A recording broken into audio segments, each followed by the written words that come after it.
Hai semua, kali ini saya mau share resep yang sedang viral ya, odading Mang Oleh.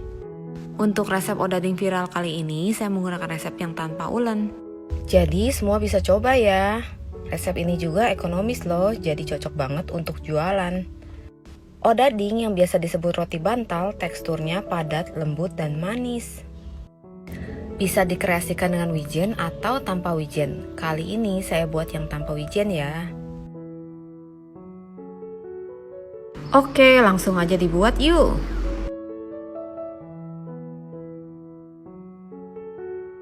Untuk airnya, di sini saya menggunakan air panas dispenser, kemudian mencampur gulanya hingga larut. Setelah gula larut, kemudian pastikan airnya sudah tidak panas dan masukkan raginya. Untuk step ini jangan di skip ya, karena ini penting banget. Selain untuk mempercepat proses pengembangan, step ini juga berguna agar ragi tersebar merata. Jika raginya sudah mengambang, kita masukkan telur dan minyaknya. Kemudian aduk rata. Nah, setelah bahan basah tercampur merata, kemudian kita siapkan bahan keringnya.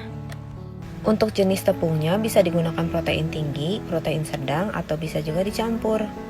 Kali ini saya menggunakan tepung protein sedang untuk mendapatkan tekstur yang padat dan lembut.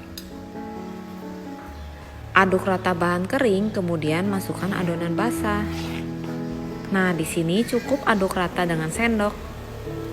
Tidak perlu diulen ya, resep ini praktis banget. Cocok juga buat anak kos. Contoh adonan yang baik, di sini adonannya tidak lengket ke wadahnya, tapi masih bisa diaduk dengan sendok. Saran saya, jika baru pertama kali mencoba resep ini, tuang cairannya sedikit demi sedikit. Karena kelembapan tepung berbeda-beda. Dan pergantian bahan juga berefek berbeda ya.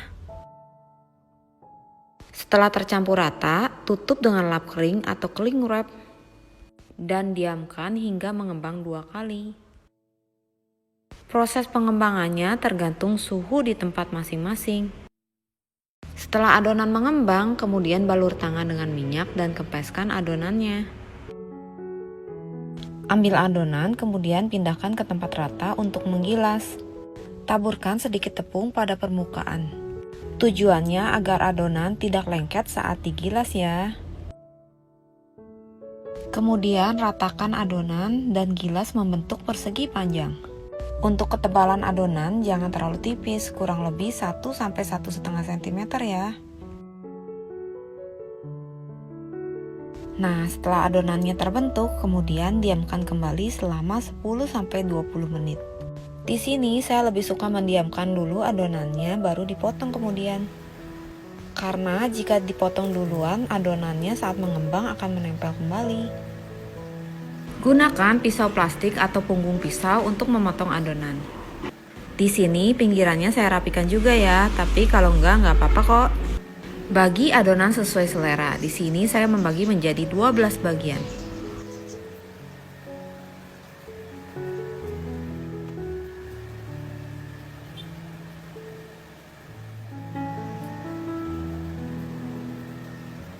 Setelah semuanya terpotong, kemudian panaskan minyak dan goreng dengan api kecil sampai sedang.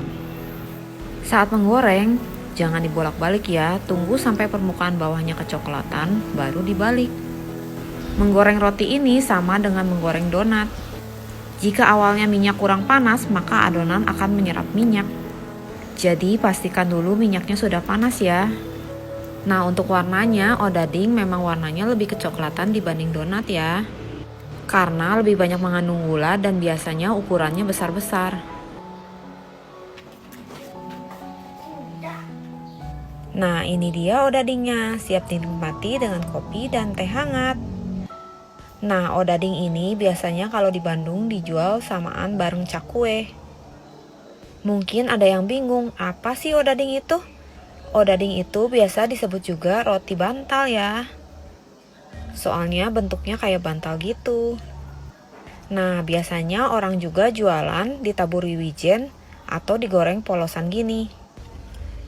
Oke, selamat mencoba. Resep ini ekonomis, enak, dan cocok banget buat ide jualan. Selamat mencoba ya. So pasti siapapun bisa buat ya. Terima kasih sudah menonton, sampai jumpa di video selanjutnya.